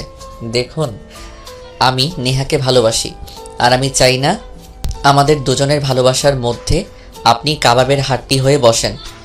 দেখো নীল, এটা অফিস, আর এখানে সবাই কাজ করতে আসে, কেউ তোমার মতো প্রেম করতে আসে না। তাই আমি তোমাকে শেষবারের মতো বলছি, তুমি যদি নেহার সঙ্গে এসব করতেই থাকো তাহলে কিন্তু আমি তোমাকে অফিস থেকে বের করে দিতে বাধ্য হব। তখন কিন্তু তুমি অফিসে অথরিটিকে কোনোভাবেই দোষারোপ করতে পারবে না। দেখুন বস, আমি এই অফিসে চাকরি নিয়েছি শুধুমাত্র নেহার জন্য, তাই আমি এই ব্যাপারে আপনার কোনো নিষেধাজ্ঞা পালন করতে পারবো না। কারণ যেখানে আমার থাকবে না সেখানে কোনো নিষেধাজ্ঞা আমাকে স্পর্শ করতে পারবে না। মানে তুমি এসব কি বলছো? আমি কিন্তু তোমার কথায় আড়গোড়া কিছু বুঝতে পারছি না। তুমি নেহার সঙ্গে এখানে চাকরি নিয়েছো মানে? হ্যাঁ স্যার, আপনি একদম ঠিকই শুনেছেন। আমি এখানে শুধুমাত্র নেহার জন্যই চাকরি নিয়েছি। আর হ্যাঁ শুনুন, আপনাকে একটা কথা বলি, আপনি আমার পরিচয় এবং জীবন বৃত্তান্ত সম্পর্কে কোনো কিছুই জানেন না।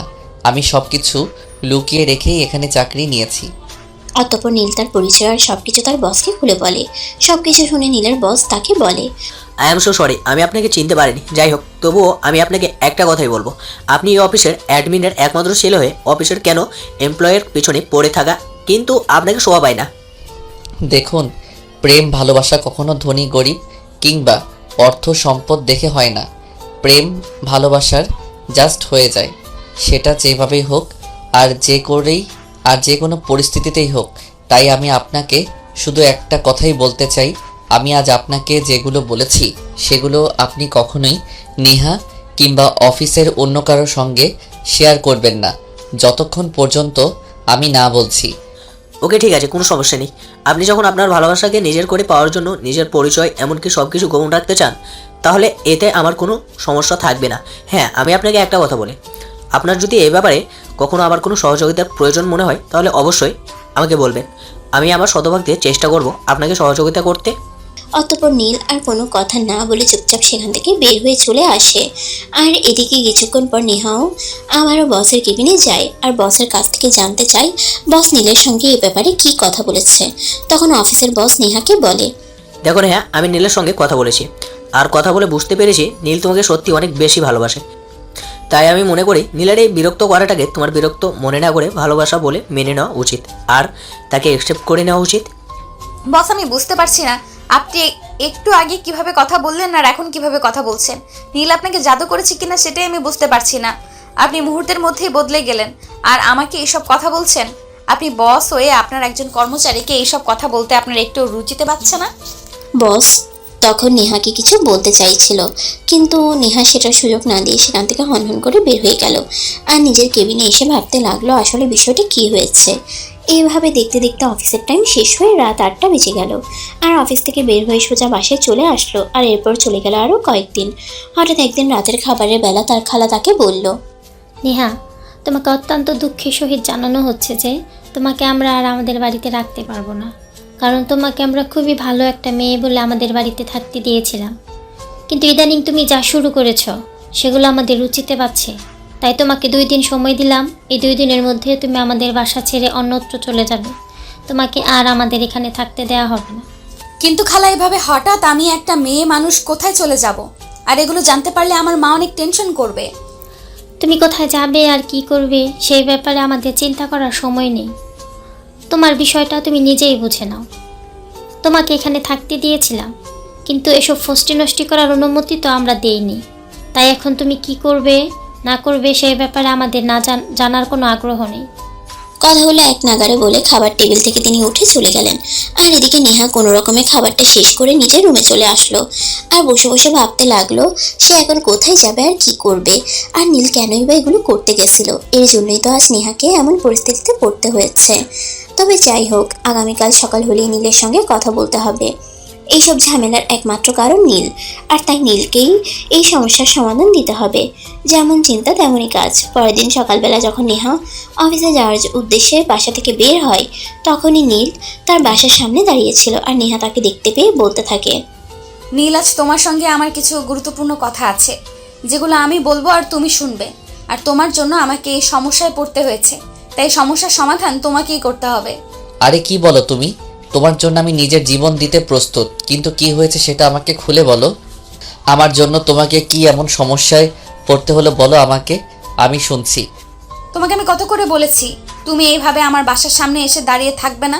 তুমি এইভাবে দাঁড়িয়ে থাকলে এই বিষয়টা নিয়ে সবাই সন্দেহ করবে, কিন্তু তুমি তো আমার কোনো কথাই শোনোনি। উল্টো দিনের পর দিন আমাকে বিরক্ত করেই গেছো। আজ শুধুমাত্র তোমার জন্য আমাকে বলা হয়েছে আমাকে এই বাসা ছেড়ে অন্যত্র চলে যেতে হবে। এখন তুমি নিজেই বলো আমি কোথায় যাব আর কি করব। এই ব্যাপার, এটা কোনো কথা হলো? ঠিক আছে, কোনো সমস্যা নেই। তুমি রাজি থাকলে আজকে আমি তোমাকে আমার বাসায় নিয়ে যাব, আর তারপর বিয়ে করে আমার বাড়িতেই রেখে দেব। তুমি তোমার থাকার জায়গা নিয়ে এত চিন্তিত? Please stop this nonsense. আমি কিন্তু তোমার সাথে মজা করার মুডে নেই, আমি সিরিয়াস। খালা আমাকে বলেছে আমাকে 2 দিনের মধ্যেই বাসা ছেড়ে অন্যত্র চলে যেতে হবে। এখন তুমি বলো আমাকে আমি কোথায় যাব আর কি করব। আমি একটা মেয়ে মানুষ, বাইরের জগৎটা আমার জন্য এতটাও সহজ নয় যতটা সহজ তুমি ভাবো। কথাগুলো বলতে বলতে নেহা একদম কেঁদে দিয়েছিল। আর নেহার চোখ দিয়ে পানি পড়ছে। এই দৃশ্যটা নীল কোনোভাবেই মেনে নিতে পারছিল না, তাই সে রাস্তার মাঝখানে নেহাকে জড়িয়ে ধরে বলতে থাকে, প্লিজ নেহা, কান্নাটা বন্ধ করো। তোমার চোখের পানি আমার একদমই সহ্য হবে না। তুমি তোমার কান্না বন্ধ করে আমাকে এইটা বলো যে তোমার কি চাই, কি লাগবে। তুমি আমার কাছে যা চাইবে আমি তোমাকে তাই দেব। তুমি যদি আমার কাছে আকাশের ওই চাঁদটাও চাও, তাহলে আমি সেটাও তোমার হাতে এনে দেওয়ার চেষ্টা করব। নীল, আমার বাবা বেঁচে নেই, বাড়িতে আমার অসুস্থ মা, তার সঙ্গে আমার ছোট ভাই, তাদের দুজনের খরচ আমাকে চালাতে হয়। সংসারের দায়িত্ব আমার উপর। জীবনটা আমার জন্য কতটা কঠিন সেটা তুমি বুঝবে না। আমার জন্য যদি তোমাকে এই সমস্যায় পড়তে হয়ে থাকে তাহলে আই এম সো সরি, কিন্তু তোমাকে আমি সমস্যার মধ্যে বেশি দিন রাখবো না। আচ্ছা, একটা কাজ করা যায় না? দেখো, আমি যে তোমাকে ভালোবাসি, আর আমরা ভবিষ্যতে আল্লাহ চাইলে বিয়ের মতো পবিত্র সম্পর্কে আবদ্ধ হতে পারি। তাই আমি তোমাকে এই অফারটা করছি। তোমার যদি আমার অফারটা পছন্দ হয় তাহলে ভালো। আগে বলো তুমি আমাকে কি অফার করতে চাও, তারপর যদি সেটা আমার পছন্দ হয় তো আমি অ্যাকসেপ্ট করব, আর যদি আমার পছন্দ না হয় তাহলে তো আর আমার কিছুই করার থাকবে না। আমরা লিভ টুগেদার করতে পারি। তোমার কথার মানে আমি বুঝতে পারলাম না। তুমি আমাকে কি বলতে চাইছো? সরাসরি একটু খুলে বলো, তাহলে আমার বুঝতে সুবিধা হবে। খুবই সিম্পল। ধরো আমরা দুজনে একটা ফ্ল্যাট নিলাম আর সেখানে থাকলাম। 1 সপ্তাহ তুমি রান্না করলে, 1 সপ্তাহ আমি রান্না করলাম, এভাবে দুজনে মিলেমিশে থাকলাম।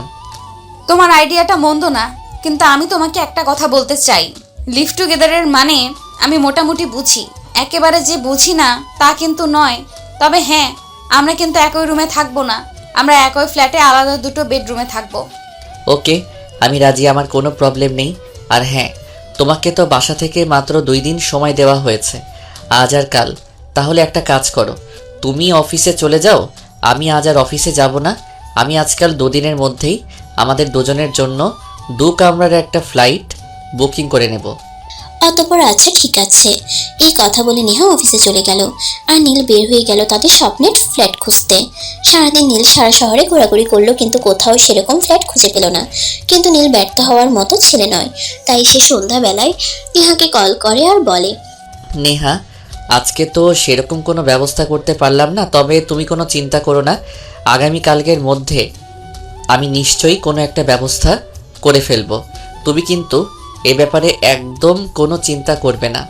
তুমি আমার উপর ভরসা করো। ঠিক আছে, সমস্যা নেই। আমি তোমাকে আগামীকালকের দিনটা সময় দিলাম, কিন্তু একটা কথা মনে রেখো, আগামীকালকের দিনটাই কিন্তু শেষ।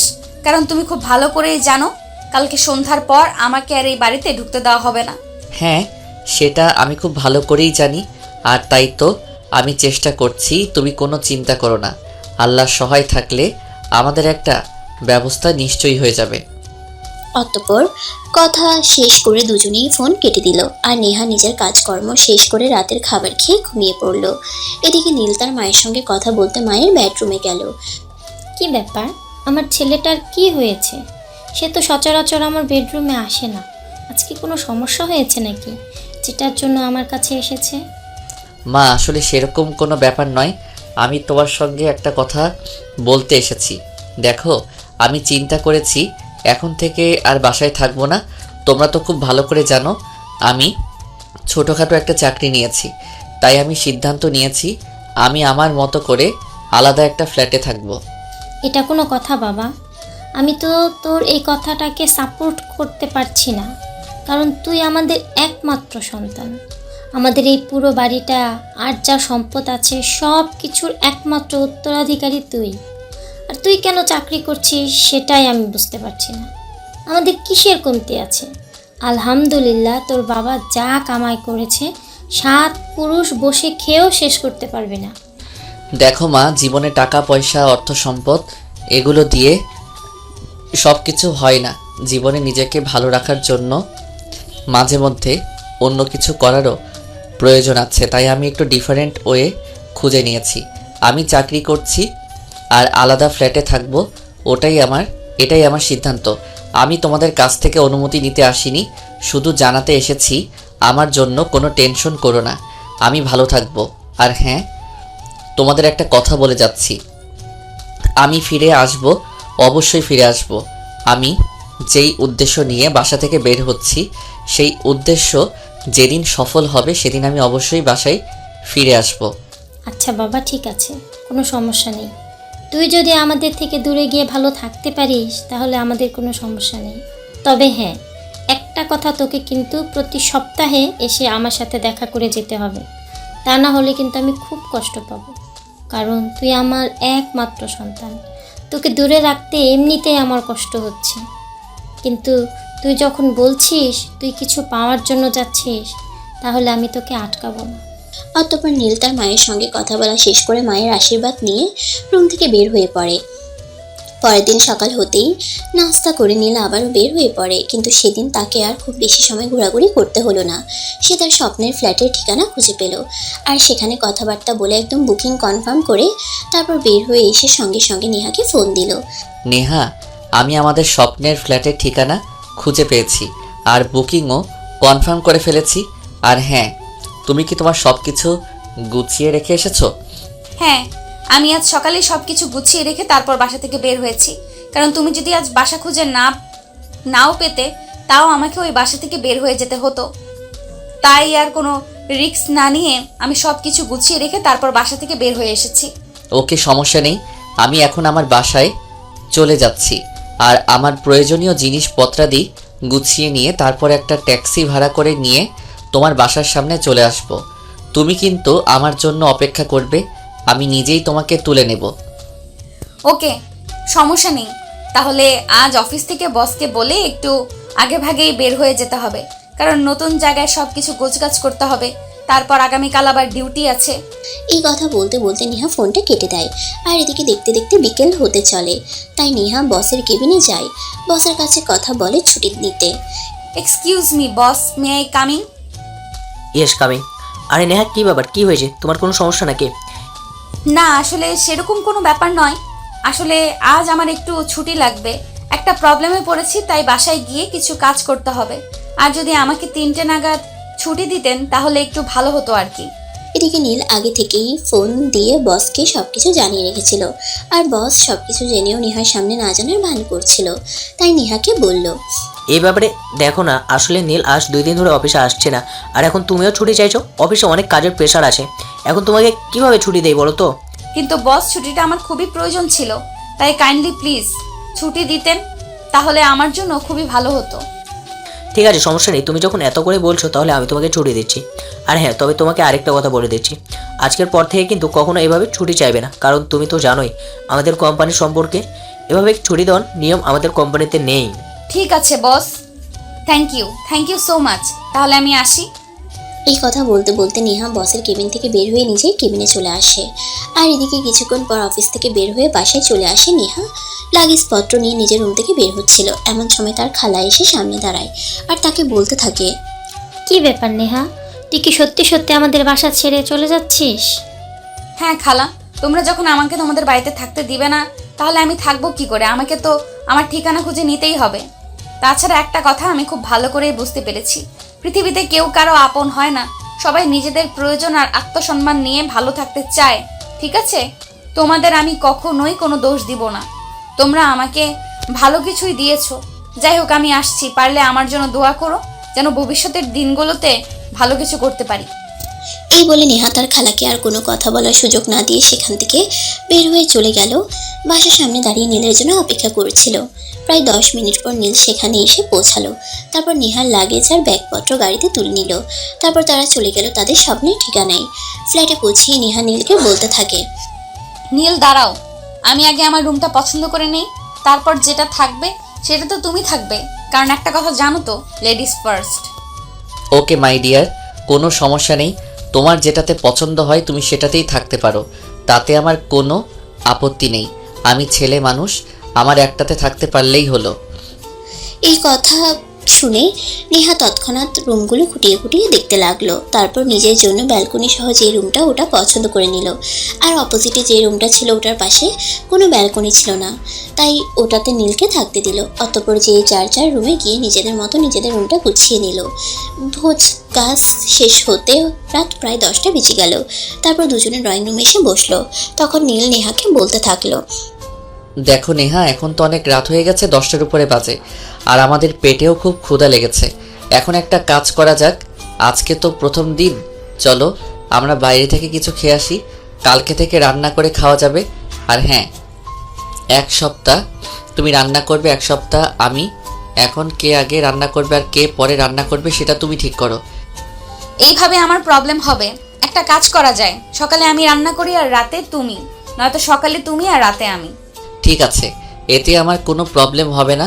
তাহলে একটা কাজ করো, সকালে আমার ঘুম ভাঙতে একটু লেট হয়, সকালের রান্নাটা তুমি করে নিও, আর রাতের রান্নাটা না হয় আমি করে নেব। তবে এখন বাইরে কিছু খেতে চলো, আমার পেটে খুব ক্ষুধা পেয়েছে। এই বলে দুজন বাসার পাশে একটা রেস্টুরেন্টে চলে গেল রাতের খাবার খেতে। রাতের খাওয়া দাওয়া শেষ হলে দুজনে যার যার রুমে গিয়ে ঘুমিয়ে পড়লো। পরের দিন সকাল হতে না হতেই নেহা ঘুম থেকে উঠে গিয়ে রান্নার কাজ শেষ করে নিল।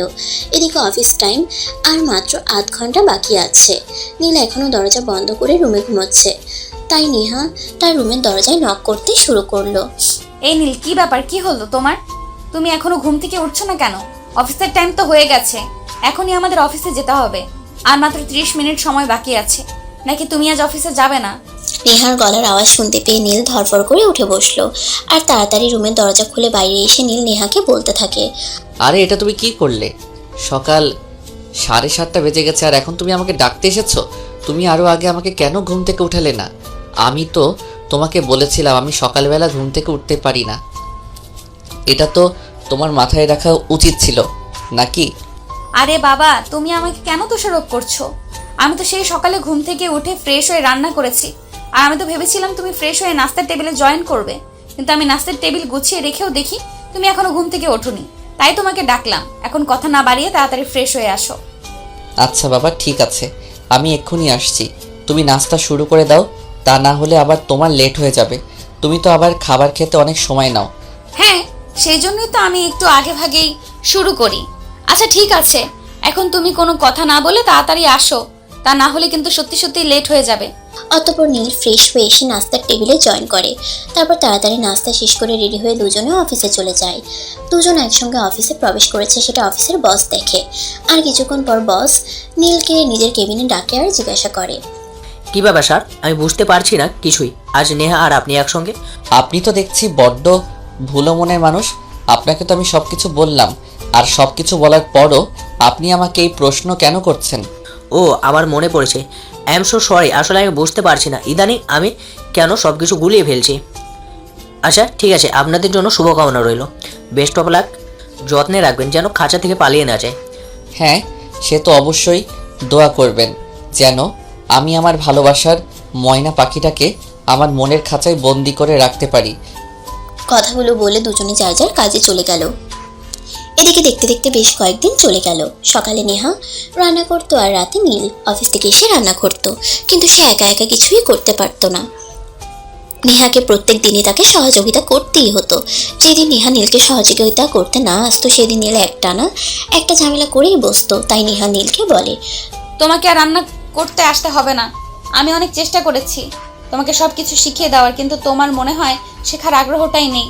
তাই আগামীকাল থেকে তুমি আর রান্না করতে আসবে না রান্নাঘরে। দুবেলার রান্না আমি করে নেব। কিন্তু নেহা, অফিস করে 2 বেলা তোমাকে রান্না করতে খুবই কষ্ট হবে। আমি তো চেষ্টা করছি, আমি না পারলে কি করব বলো? আর হ্যাঁ, আমার কাজ যদি তোমার পছন্দ না হয় সেটা তুমি আমাকে বলতে পারো, তাহলে প্রতিদিন রাতের খাবারটা বাইরে থেকে আনার ব্যবস্থা করব। বললাম তো সেটার কোনো প্রয়োজন হবে না, আর আমার কোনো সমস্যা হবে না। আমি 2 বেলা রান্না করতে পারবো। যখন খালার বাসায় ছিলাম তখন এতগুলো মানুষের 2 বেলা রান্না করতাম, আর এখন এই 2 জন মানুষের জন্য এই 2 বেলা রান্না করতে পারবো না। আমার কোনো সমস্যা হবে না, আমি ঠিক করে নিতে পারবো। তারপর নীল আর কিছু বলতে চাইলেও নেহা তাকে সেই সুযোগ না দিয়ে সেখান থেকে চলে গেল। আর পরের দিন থেকে দুবেলার রান্না নেহাই করত। নীল মাঝে মাঝে থেকে টুকিটাকি সাহায্য করত, কিন্তু সকালবেলা নীল কোনোভাবেই ঘুম থেকে উঠতে পারত না। তাই প্রতিদিন রান্না শেষ করে নেহাকে নীলকে ঘুম থেকে জাগিয়ে তুলতে হতো, নয়তো অফিস যেতে লেট হয়ে যেত। এভাবেই চলতে থাকলো দিন। আজ শুক্রবার, অফিস বন্ধ, তাই একটু দেরি করেই নেহা ঘুম থেকে উঠেছে। ঘুম থেকে উঠে দেখে নীল ড্রয়িং রুমে বসে আছে। তাকে ড্রয়িং রুমে বসে থাকতে দেখে নেহা প্রশ্ন করে, কি ব্যাপার, আজ এত সকালে ঘুম থেকে উঠলে যে? আজ তো অফিস বন্ধ, কোনো ব্যাপার আছে নাকি? না, আসলে সেরকম কিছু নাই। আসলে তোমাকে একটা কথা বলবো ভাবছিলাম। আজই তো শুক্রবার, অফিস বন্ধ, আর আমি যবে থেকে অফিসে চাকরি নিয়েছি সবে থেকে দেখছি তুমি কখনো কোথাও ঘুরতে যাও না বা কোনো বন্ধুদের সঙ্গে আড্ডা দাও না। তাই ভাবছিলাম আজ তোমাকে নিয়ে একটু ঘুরতে বের হবো, বাইরে ঘোরাঘুরি করলে মন ভালো থাকে। সেটা করার কোনো ইচ্ছে আমার নেই, কারণ আমি তো তোমাকে আমার ফ্যামিলির ব্যাপারে সব কিছুই বললাম। আর তুমি এটাও খুব ভালো করে জানো আমি কত টাকা স্যালারি পাই। তাই ফ্যামিলির দায়িত্ব সামলিয়ে আমাকে আর বাইরে ঘুরতে যাওয়াটা হয়ে ওঠে না। সেটা আমার সামর্থ্যের বাইরে, বুঝেছো? হ্যাঁ, সেটা আমি জানি, আর ওটা কোনো সমস্যা নয়। আমি তোমাকে আমার পয়সায় ঘুরতে নিয়ে যাব, তোমার পকেট থেকে 1 পয়সাও খরচ করতে হবে না। অ্যাজ এ ফ্রেন্ড হিসেবে তোমার জন্য এইটুকু করতেই পারি। তুমি তোমার বয়ফ্রেন্ড নাই ভাবতে পারো, এটা ঠিক যে আমি তোমাকে বন্ধু ভাবি, কিন্তু বয়ফ্রেন্ড হিসেবে আমি এখনো তোমাকে অ্যাকসেপ্ট করতে পারিনি। ঠিক আছে, প্রবলেম নেই, তুমি ওয়েট করো, আমি ব্রেকফাস্ট বানিয়ে নেই, তারপর দেখা যায়। না, সেটার কোনো প্রয়োজন নেই। আমরা দুজনে আজ 3 বেলার খাবারই বাইরে খাবো। এখন নেহা কিছু বলতে চাইলেও নীল তাকে আর সেই সুযোগ দিল না। তাইলে আর কিছু না বলে নিজের রুমে চলে গেল আর ফ্রেশ হয়ে রেডি হয়ে নীলের সঙ্গে বাইরে চলে গেল। সারাদিন দুজনে একসঙ্গে সময় কাটালো। তখন প্রায় সন্ধ্যা হবে। নেহা, তোমাকে একটা কথা বলতে চাই, ইফ ইউ ডোন্ট মাইন্ড। হ্যাঁ শিওর, কেন নয়, বলো কি বলবে। নেহা, তোমার সঙ্গে পরিচয় তো আমার অনেক দিনই হলো, আর প্রায় 2 মাস ধরে দুজনে একসঙ্গে রয়েছি। এখন বলো, আমাকে কোন দিক থেকে তোমার প্রেমিক কিংবা স্বামী হওয়ার জন্য অযোগ্য বলে মনে হয়? নীল, আমি স্ট্রেট ফরওয়ার্ড একজন মানুষ, তাই আমি তোমাকে বলে দিচ্ছি, তুমি সব দিক থেকেই পারফেক্ট, যে কোনো মেয়ের প্রেমিক কিংবা স্বামী হওয়ার জন্য উপযুক্ত একটা ছেলে। কিন্তু আমি তোমাকে এখনো পর্যন্ত সেই চোখে দেখিনি, কারণ আমি আমার পরিবারের একমাত্র উপার্জন সক্ষম ব্যক্তি, যার উপর পুরো পরিবারের দায়িত্ব। তাই আমি তোমাকে কখনোই সেই চোখে দেখতে পারিনি। আমি এতদিন তোমার সঙ্গে থেকেছি শুধুমাত্র তোমার ভিতরের বিষয়টা বোঝার জন্য, আর আমি সব কিছু বুঝতে পেরেছি। আমি যদি তোমার পুরো পরিবারের দায়িত্ব নেই, তাহলে কি তুমি আমাকে মেনে নেবে তোমার প্রেমিক পুরুষ কিংবা তোমার স্বামী হিসেবে? আরে তুমি কেন আমার ফ্যামিলির দায়িত্ব নিতে যাবে? আর এরকমটা কখনো হয় শুনেছো? একটা ছেলে তার প্রেমিকাকে নিজের করে পাওয়ার জন্য তার প্রেমিকার পরিবারের দায়িত্ব নেয়। কে কি করেছে, কে কি করে বা কে কি করতে চায় সেই বিষয়ে জানার বা জানতে চাওয়ার জন্য আমার বিন্দু মাত্র আগ্রহ নেই। আমি তোমাকে ভালোবাসি, আর তোমাকে পাওয়ার জন্য আমি সব কিছুই করতে পারি। আমি শুধু এটুকুই জানি। এখন বলো, তুমি আমাকে মেনে নিবে কি নিবে না? নেহা, আমি তোমাকে সত্যি ভালোবাসি। তোমাকে পাওয়ার জন্য আমার যদি নিজের জীবনটাও দিয়ে দিতে হয় তাতেও আমি দুবার চিন্তা করব না। আরও একটা কথা বলি, আজ যদি তুমি আমাকে রিজেক্ট করে দাও তাহলে আমি তোমাকে এতটাই ভালোবেসে ফেলেছি, তোমাকে ছাড়া আমি থাকতে পারবো না। তাই আমি আজ নিজেকে বিসর্জন দিতে বাধ্য হব।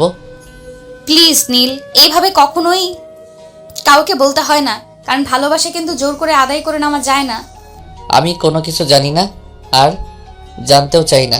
আমি তোমাকে ভালোবাসি, শুধু এইটুকুই জানি আর এইটুকুই তোমাকে জানাতে চাই। তুমি আমার ভালোবাসা অ্যাকসেপ্ট করবে কি না বলো। আজ শুধুমাত্র তোমার মুখ থেকে এই কথাটা শোনার জন্যই আমি তোমাকে বাসা থেকে নিয়ে বের হয়েছি। তখনই সেখানে নেহার অফিসের বস এসে হাজির হয়।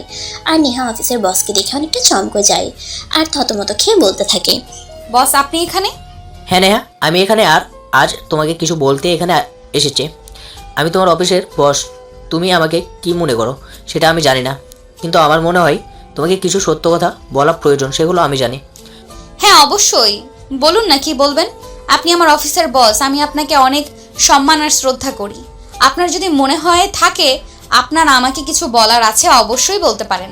থাক না সেসব কথা।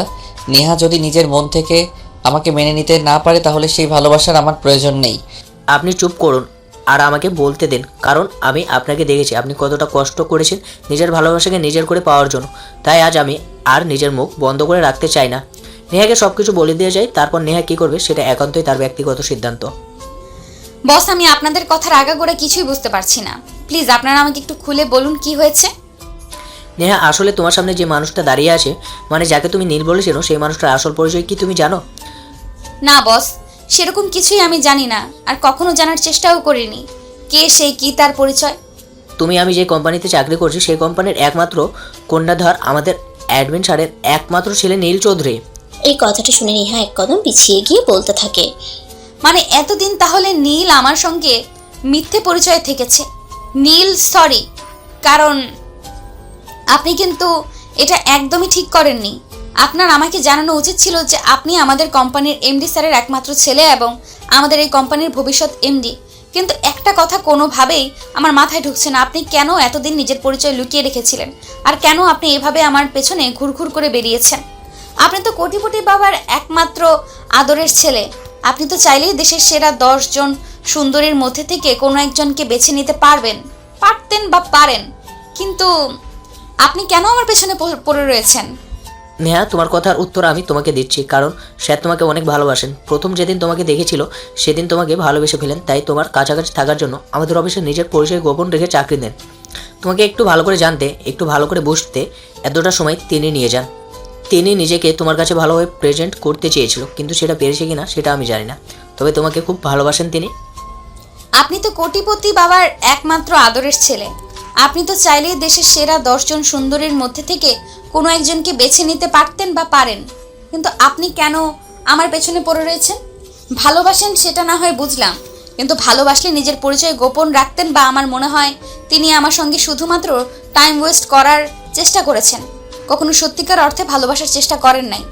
নেহা, তুমি আমাকে শুধুমাত্র এটা বলো যে আমি কি করলে তুমি বিশ্বাস করবে আমি তোমাকে সত্যি ভালোবাসি। আমি সেটাই করব। প্রেম সেটা আমি জীবনে অনেক মেয়ের সঙ্গে করেছি, অনেক মেয়ের সঙ্গে টাইম পাস করেছি, কিন্তু কখনোই কোনো মেয়ের পেছনে 1 সপ্তাহের বেশি সময় নষ্ট করিনি। আজ 4 মাস ধরে তোমার পেছনে পড়ে রয়েছি শুধুমাত্র সত্যিকার অর্থে ভালোবাসি বলেই তোমাকে পাওয়ার জন্য আমি সব কিছু ত্যাগ করে আলাদা ফ্ল্যাট নিয়েছি। অফিসের একজন কর্মচারীর ন্যায় অফিসে কাজ করছি। আর কি প্রমাণ চাও তুমি? তুমি যা বলবে আমি তাই করব, কিন্তু তার বিনিময়ে আমার তোমাকে চাই, কারণ তোমাকে ছাড়া আমার লাইফটাকে আমি চিন্তাই করতে পারি না। I love you Neha, I really love you. Please তুমি স্যারের ভালোবাসা অ্যাকসেপ্ট করে নাও, কারণ আমি দেখেছি স্যারকে তোমার জন্য কতটা কষ্ট করেছে। যে মানুষটা প্রত্যেক সম্পত্তির 7 পুরুষ বসে গেলেও ফুরাবে না, সেই মানুষটা তোমাকে পাওয়ার জন্য দিনরাত অফিসে পরিশ্রম করেছে, কারো কাছে নিজের পরিচয় পর্যন্ত দেয়নি। সেই মানুষটার ভালোবাসাকে তুমি উপেক্ষা করতে পারো না। কিন্তু বস, আর কোনো কিন্তু নয়, দেখো তুমি স্যারের ভালোবাসা অ্যাকসেপ্ট করে নাও, তোমার জন্য অনেক শুভকামনা রইল। আমি আসি। এই বলে বস সেখান থেকে চলে গেল। নীল তখন আবার নেহার সামনে এসে হাঁটু গেড়ে বসে, তার হাত দুটো ধরে বলতে লাগলো, Neha please accept you my love, আমি তোমাকে পাগলের মতো ভালোবাসি। তোমাকে পাওয়ার জন্য তুমি আমাকে যা করতে বলবে আমি তাই করব, কিন্তু তোমাকে আমি হারাতে পারবো না। তোমাকে হারিয়ে বেঁচে থাকা আমার পক্ষে সম্ভব নয়। Please Neha, try to understand. I love you Neha, do you love me?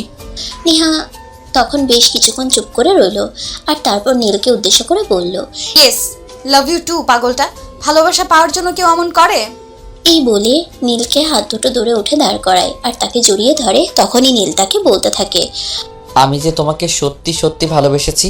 তোমাকে পাওয়ার জন্য আমি সব করতে পারতাম, কারণ ভালোবাসা যে এরকমই হয়, সুখ দুঃখ কষ্ট কোনো কিছুই বাধা মানে না। সত্যিকার অর্থে কাউকে ভালোবাসলে তার জন্য নিজের জীবন পর্যন্ত দেওয়া যায়। আর আমি তো শুধুমাত্র নিজের অফিসে একজন কর্মচারীর ন্যায় কাজ করেছি মাত্র। হয়েছে, এবার কান্নাকাটি বন্ধ করো। এখন আমার শ্বশুরবাড়ি, আমাকে কবে নিয়ে যাবে সেটাই বলো। তুমি চাইলে আজই আমি তোমাকে নিয়ে যাব। তাই নাকি? ঠিক আছে, তাহলে আজকেই নিয়ে চলো। ওকে, কোনো সমস্যা নেই, তুমি 1 মিনিট ওয়েট করো। আমি শুধু তোমার আম্মুকে ফোন দিয়ে বলে দিয়েছি তোমাকে নিয়ে বাসায় আসছি। আসসালামু আলাইকুম আম্মু, তোমাকে বলেছিলাম না আমি একটা উদ্দেশ্য নিয়ে বাসা থেকে বের হচ্ছি। যেদিন আমার উদ্দেশ্য সফল হবে সেদিনই আমি ফিরে আসব। আর আজ আমার উদ্দেশ্য সফল হয়েছে, আমি বাসায় আসছি। হ্যাঁ বাবা, তুই সত্যি বলছিস? তুই আজ বাসায় আসবি? আমার যে কি আনন্দ লাগছে, আমি তোকে সেটা বলে বোঝাতে পারবো না বাবা। হ্যাঁ মা, সত্যি সত্যি আজ আমি বাসায় আসছি, আর তোমাদের বৌমাকেও আমার সঙ্গে নিয়ে আসছি। তাই তোমাকে ফোন করে জানিয়ে দিলাম নতুন বউকে বরণ করে ঘরে তোলার জন্য তৈরি হও। অতঃপর ফোন কেটে দিয়ে নীল নেহাকে নিয়ে বাড়িতে চলে আসে, আর তার মা তাদের বরণ করে ঘরে তুলে। আর সেদিন রাত্রেই কাজী ডেকে বাসায় তাদের বিয়ে পড়ানো হয় এবং সমস্ত নিয়ম কানুন মেনে তাদেরকে বাসর ঘরে পাঠিয়ে দেওয়া হয়। রাত প্রায় 12টার মতো বাজে। নীল বাসর ঘরে প্রবেশ করে আর দরজাটা লাগিয়ে দেয়। তখনই নেহা বিছানা থেকে নেমে নীলকে সালাম করতে চায়। নেহা যেই না নীলের পা স্পর্শ করতে যাবে, তখনই নীল নেহাকে টান দিয়ে নিজের বুকের সঙ্গে জড়িয়ে নেয় আর বলতে থাকে, প্রিয়তমা, অনেক কষ্টের পর তোমাকে পেয়েছি। তোমার জায়গা আমার পায়ে নয়, সারা জীবন আমার বুকেই থাকবে। কারণ খুব ভালোবাসি যে তোমায়, সারা জীবন ভালোবেসে যেতে চাই। থাকবে তো সারা জীবন আমার হয়ে? সারা জীবন আমি তোমার হয়েই থাকবো। শুধু ভালোবাসা দিয়ে আগলে রেখো, তাহলেই হবে। অতঃপর নীল নেহার কপালে আলতো করে একটা ভালোবাসার পরশ এঁকে দেয় আর তাকে নিয়ে চলে যায় জীবনের রঙিন স্বপ্ন বুনতে। যাই হোক ভিউয়ার্স, তারা তাদের জীবনের রঙিন স্বপ্ন বুনুক, আর আমরা না হয় অন্য কোনো গল্পে অন্য কারো ভালোবাসা নিয়ে কথা বলি। সে পর্যন্ত ভালো থাকবেন সবাই। অনেক অনেক শুভকামনা রইল।